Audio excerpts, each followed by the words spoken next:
Vous êtes sur RMC et BFM TV. Je reçois Marine Le Pen, présidente du Front National et candidate à l'élection présidentielle de 2012. Bonjour Marine Le Pen. Bonjour. Alors faut-il avoir peur de cette vague verte, comme certains journaux l'ont surnommé ce matin, en fait, la progression des partis d'aspiration musulmane au Maghreb, en Tunisie par exemple, où le parti islamique qui se dit modéré, Ennahda est arrivé en tête entre 35 et 40% des voix, on connaîtra les résultats ce soir. Et puis en Libye, où le CNT, le Conseil national de transition, a indiqué hier qu'il voulait appliquer la charia, en tout cas en autorisant la polygamie et en interdisant peut-être le divorce qu'avait accepté, toléré Kadhafi. Alors, Marine Le Pen, faut-il avoir peur de la démocratie, notamment en Tunisie? Tout cela était prévisible tout de même, en tout cas avait été prévu au moins par une seule personne, contre la pensée unique qui se réjouissait béatement de tous ces printemps, sans voir les dangers qui existaient derrière et dont j'avais informé seul, il faut bien le dire. C'est un peu les risques et les enjeux de la démocratie, non? Non, mais pour la Libye, alors prenons le cas de la Libye. La Libye, c'était tout à fait prévisible. Je l'avais dit, on est en train d'armer les islamistes. Et les islamistes les plus durs, puisque Benghazi était le berceau des djihadistes. Et que, comme il s'agit en Libye d'un combat entre tribus, eh bien, il était tout à fait évident que dès leur arrivée au pouvoir, le CNT, qui avait les hommes qui ont été choisis par Bernard-Henri Lévy d'ailleurs, ce qui voit comme le niveau de la démocratie, de la diplomatie française, allait imposer la charia. Eh bien, c'est exactement ce qu'ils ont fait dans un processus qui ressemble à tout, permettez-moi, sauf à un processus démocratique. Pour deux raisons. D'abord parce que ces gens n'ont pas été élus. Il n'y a pas encore eu d'élection, pour l'instant il y en aura. Ah, donc la première chose qu'ils font, plutôt que de dire qu'ils vont faire des élections, c'est de dire, eh bien, à partir d'aujourd'hui, c'est la charia qui sera la base de tout droit. Ça veut dire que toute loi qui serait contraire à la charia serait nulle et non affiliée. Ils sont un petit peu revenus sur ces déclarations hier après les réactions de la communauté internationale. Mais monsieur, ils nous baladent. Voilà. Je viens vous le dire ce matin, ils nous baladent. Ils feront très exactement ce qu'ils veulent faire. Nous les avons armés d'ailleurs. Il y a des centaines de milliers d'armes qui se baladent en toute liberté en Libye et maintenant d'ailleurs dans des pays limitrophes. Et ils vont appliquer la charia. Je rappelle tout de même aux téléspectateurs, aux auditeurs, que la Cour européenne des droits de l'homme, dans un arrêt du 31 juillet 2001, a indiqué qu'elle faisait observer l'incompatibilité du régime démocratique avec les règles de la charia. Ça veut dire que la population civile, que les femmes vont évidemment être les premières victimes de l'application de cette charia. Auriez-vous pour autant laissé ces dizaines de milliers de civils exterminés à Benghazi? Monsieur, c'est un tout petit peu plus compliqué que cela. Vous savez, il n'y a pas que la voie des armes. Je le rappelle tout de même aux Occidentaux. Il y a aussi la voie de la diplomatie. On a essayé pendant des années et des années. Non, on n'a pas essayé pendant des années et des années. Monsieur, ça marchait plutôt bien avec monsieur Kadhafi. Il me semblait, moi, que les relations s'étaient beaucoup réchauffées avec le gouvernement français. Il avait été reçu avec le tapis rouge. Moi, monsieur Kadhafi n'était pas un de mes amis. Les relations s'étaient beaucoup réchauffées avec les États-Unis, sur qui les États-Unis se sont donc appuyés pour lutter contre Al-Qaïda après les attentats du 11 septembre. C'est bien sur M. Kadhafi, il me semble. L'Italie s'est appuyée sur M. Kadhafi pour limiter les problèmes d'immigration dont il faudra reparler. Parce que si demain la charia est appliquée dans ces conditions probablement les plus dures, il y a des pans entiers de la population civile qui vont en être les victimes. Et pourquoi ne viendrait-elle pas, après tout, en Europe, demander l'asile politique ? Puisque c'est nous qui avons pris la responsabilité de la mise en place de la charia en Libye. Vous parlez par exemple de femmes libyennes qui viendraient se réfugier en France? Mais peut-être, oui. Et qu'est-ce que vous feriez d'elle? Effectivement. Mais c'est à Nicolas Sarkozy qu'il faut poser la question. Vous êtes candidate à l'élection présidentielle. Non, c'est à Nicolas. Non, c'est d'abord vous poserez la question à Nicolas Sarkozy, d'accord? Et après, parce qu'en l'occurrence, c'est un peu facile. Vous êtes candidate à l'élection présidentielle. Si vous étiez élu, qu'est-ce que vous feriez de ces femmes libyennes qui viendraient frapper à nos portes pour justement échapper peut-être à la charia? Eh bien, je leur dirais que je vais les aider à probablement essayer de mettre en place un système laïque dans leur pays. On ne peut pas accueillir non seulement toute la misère du monde, monsieur. Les gouvernements actuels d'essayer d'aider les Libyens à un système de démocratie. Écoutez, moi je veux bien que vous défendiez le gouvernement à ce point, ça me dérange pas. Pas du tout. Non, mais ça me dérange pas. Mais monsieur, moi je vous donne un fait précis. Nicolas Sarkozy a joué avec ses petits muscles en expliquant qu'il était quelqu'un de très ferme. D'ailleurs, il avait interdit la burqa en France. Mais moi, ça m'intéresse pas, Nicolas Sarkozy. Je vous parle de vous ce matin. Qu'est-ce que vous faites de ces femmes libyennes qui débarquent puisque vous... Bon, alors attends, je vais vous le dire, mais laissez-moi aller au bout quand même de mon propos. Nicolas Sarkozy a donc joué de ses petits muscles en expliquant qu'il avait supprimé la burqa en France, ce qui au passage n'est pas vrai.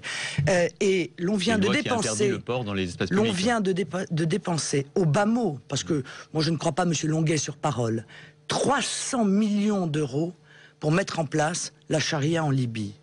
C'est pas encore fait, la mise en place de la charia.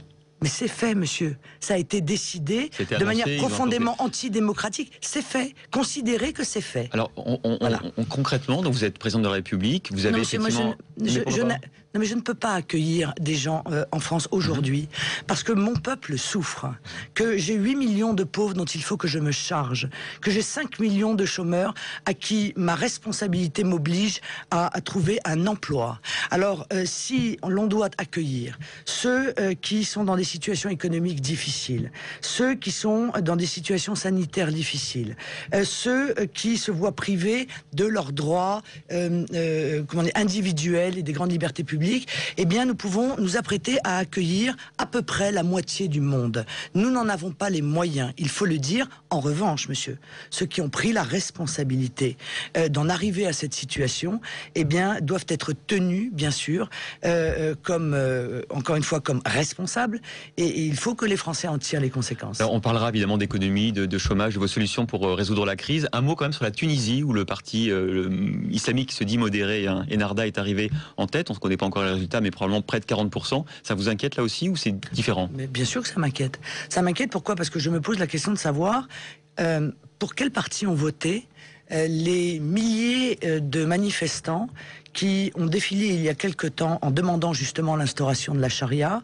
en expliquant que jamais la Tunisie ne serait un pays laïque, qui sont allés incendier la chaîne de télévision qui a diffusé le film Persépolis, puis ils sont allés incendier le domicile personnel du patron de la chaîne. Pour qui ont-ils voté cela? Voilà. Donc, il y a d'autres partis qui sont représentés dans la constituante tunisienne, des partis modérés, des partis de gauche. On verra quelle est la coalition qui sortira de l'Assemblée. La vraie question n'est pas de savoir si c'est modéré ou pas modéré. La vraie question, c'est est-ce qu'ils acceptent un régime laïque ou non? C'est la seule question qui vaille. Est-ce que vous voulez pas leur donner cette chance de répondre à cette question eux-mêmes? Je ne peux pas les forcer à répondre, j'attends la réponse. Il y a 100 ans, on a eu le même débat en 1905 avec la loi sur la laïcité, où il y avait des affrontements entre des partis religieux d'inspiration religieuse, les chrétiens, notamment le clergé, et puis les laïcards. Tiens, d'ailleurs, en 1905, Marine Le Pen, vous auriez été du côté d'Aristide Briand ou bien du côté du clergé catholique? Mais monsieur, moi je suis pour la laïcité. Je suis un défenseur de la laïcité. J'y tiens beaucoup, ce qui n'empêche pas d'ailleurs que je suis évidemment défenseur également des racines chrétiennes de la France. En 1905, vous auriez voté la loi sur la laïcité? Il n'y a qu'un malheur. Vous commettez une erreur d'analyse. C'est que la religion chrétienne est une religion qui est capable de séparer le temporel et le spirituel.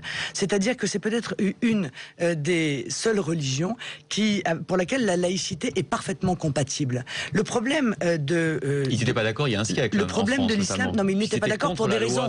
Bien sûr, mais ils n'étaient pas d'accord pour des raisons de puissance politique. Vous avez voté cette loi en 1905? Oui, enfin, si tant est que l'on puisse se projeter un siècle en arrière.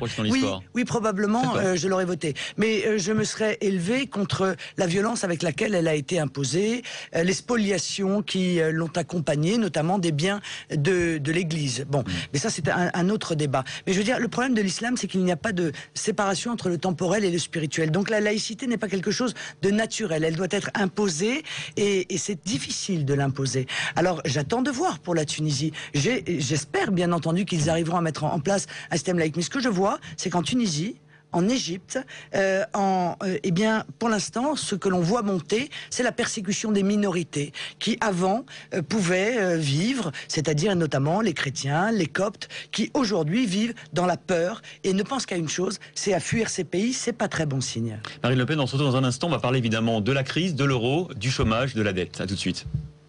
Du lundi au vendredi à 8h30 sur BFM TV. Bourdin 2012. Nous sommes avec Marine Le Pen, présidente du Front National et candidate à la présidentielle. On va être très concret. Et maintenant, on fait quoi de l'euro et de notre dette, Marine Le Pen? Eh bien, on fait un grand sommet avec les pays européens en leur expliquant qu'on ne peut pas continuer à déshabiller Paul pour habiller Pierre, que si on ne change pas notre vision de la situation, on continuera à avoir une croissance qui va s'abaisser au point d'entrer en récession, que du coup nos dettes vont s'aggraver, que nos déficits s'aggraveront et que l'effet domino que j'ai prévu déjà depuis de nombreux mois, eh bien, va s'accélérer. Donc l'euro, on sort de l'euro. Oui, je crois qu'il faut que nous retournions à nos monnaies nationales, en accord, avec un plan prévu, réfléchi, planifié avec nos partenaires européens, parce que l'on voit bien qu'on est entré dans une spirale infernale dont personne n'est capable de nous dire comment l'on peut sortir. On est en train de demander au peuple de faire des sacrifices de plus en plus lourds, les uns après les autres, pour mettre au pot d'une sorte de solidarité des dettes, sauf que tant que c'est la Grèce, ça va, c'est un tout petit pays. Quand c'est l'Italie, c'est plus compliqué. Ou l'Espagne. Et c'est pas plus compliqué, c'est impossible. Voilà. Alors on sort de l'euro, vous sortez de l'euro, donc mon litre d'essence vaut toujours, il c'est plus 1,50 €, c'est 1,50 €, c'est nouveau franc. Mais demain, je vais dévaluer, vous allez dévaluer tout de suite, puisque l'idée c'est quand même de se réajuster un petit peu les parités par rapport à notre économie. Donc demain, il est à 2 €, 2 francs mon litre d'essence. Non. Il n'est pas à 2 €, 2 francs, parce que en l'occurrence, le prix de l'essence, il y a 60% de taxes. Donc en réalité, la dévaluation. Vous pouvez pas baisser les taxes, on n'a pas assez de recettes fiscales. Non, mais la dévaluation, elle va pas porter sur les taxes, elle va porter uniquement sur le prix de l'importation. Donc en réalité, ça fait une augmentation de 5% du litre d'essence. Mais comme je l'avais dit, parce que je suis attentive. Mon écran plat. Excusez-moi, je suis attentive au pouvoir d'achat. Excusez-moi, je suis attentive au pouvoir d'achat. Moi, j'avais dit qu'il fallait baisser les taxes et demander la compensation par les grandes compagnies pétrolières et gazières. Mais ce que je voudrais que les gens comprennent, parce que sinon ils comprennent pas si on prend les problèmes, si vous voulez. On comprend qu'on aura une monnaie faible du jour au lendemain. Si on prend un petit bout, mais ça n'a pas de sens. En termes de prix, ça n'a pas de sens une monnaie faible, monsieur. Notre monnaie est trop forte. Voilà. Elle plombe nos exportations. Elle détruit notre croissance. Oui, bien sûr, elle détruit notre croissance, elle pousse les entreprises à délocaliser, elle crée le chômage. La Suisse vient de dévaluer, parce qu'une monnaie trop forte, c'est très mauvais pour une économie. Il faut donc, effectivement, dévaluer. Or, on ne peut pas dévaluer l'euro, parce que les inconscients... Non, mais vous avez compris, mais peut-être tout le monde n'a pas compris. Donc, les inconscients qui ont constitué l'euro nous interdisent de dévaluer. On ne dévalue plus. Alors, il faut dévaluer. Pour retrouver de l'oxygène, relancer tout notre économie. Des produits qu'on importe. J'ai donné l'exemple de l'essence, mais c'est vrai aussi des produits de consommation, comme les télés, comme les textiles. Oui, mais monsieur, tout va flamber d'un coup. Non, pas flamber, monsieur. Restons raisonnables. En Suisse, rien n'a flambé. Non, restons raisonnables. La Grande-Bretagne vient de dévaluer, ça n'a pas flambé. Nous sommes en période plutôt de déflation que d'inflation pour l'instant. Donc rien ne flambera. Peut-être quelques produits seront plus chers, certes, mais il y a plus de gens qui auront un travail pour les acheter. Parce que vous voyez, le problème, c'est que même si ça augmente un peu, le chômeur, lui, de toute façon, il peut pas acheter quel que soit le prix. Donc tant qu'on ne sortira pas de cette vision qui consiste à dire qu'on accepte le chômage, qu'on accepte l'absence de croissance, on ne sortira pas de ce problème. Moi, j'entends beaucoup parler de dette. J'entends beaucoup parler de déficit. Mais je n'entends pas parler de croissance et d'emploi. Or, il est là le nœud du problème. D'accord, on a compris pour l'euro, pour la dette. Qu'est-ce qu'on fait de notre dette? Parce qu'elle aussi, elle va flamber, pour reprendre. Mais non, monsieur, elle ne flambera pas. Mais pourquoi flamberait-elle? Parce qu'on a une dette en euros du jour au lendemain. Mais il n'y aura plus d'euros, monsieur. Il faudra qu'on la rembourse en francs dévalués. On le remboursera, puisque 1 franc égale 1 euro, on la remboursera. Le jour J, mais le jour J plus 1, de la même manière. 1 franc vaut beaucoup moins qu'1 euro, vous le savez. Monsieur, nous ne créons plus de croissance. Il faut que les Français comprennent cela. Pourquoi? Parce que on n'a pas mis en place les mesures protectionnistes qu'on aurait dû mettre en place. Parce que on est en train d'écraser les PME, les PMI de taxes. Parce qu'on est en train de bloquer l'économie, monsieur. Les intérêts vont aussi augmenter. Pour recréer. Notre dette sera plus chère à rembourser. Mais non, monsieur. Vous savez que ceux qui nous prêtent, ce sont les investisseurs internationaux. Mais vous savez aussi, si vous avez lu mon programme, que je veux sortir du monopole des marchés. Je veux permettre à la Banque de France de prêter au Trésor sans intérêt, comme c'était le cas avant la loi de 1973.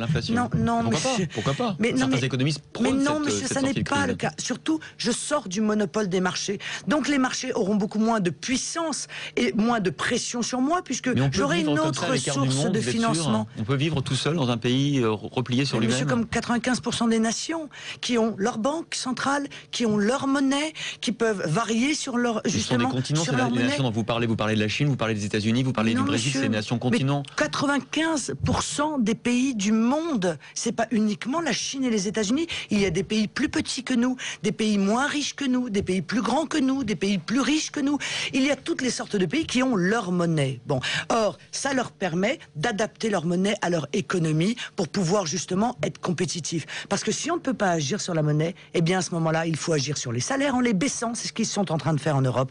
Il faut agir sur le système de protection sociale en le détruisant, c'est ce qu'ils sont en train de faire en Europe. Et ce qui est fait à la Grèce aujourd'hui, eh bien sera appliqué demain au Portugal, à l'Italie et évidemment à la France. Je ne veux pas retourner à l'âge de pierre économique. Et pour cela, je crois très sincèrement qu'il faut sortir de cette spirale infernale dont on a bien vu que les résultats sont catastrophiques. Merci Marine Le Pen, on aura l'occasion d'explorer votre programme économique dans les prochains mois. Merci à vous.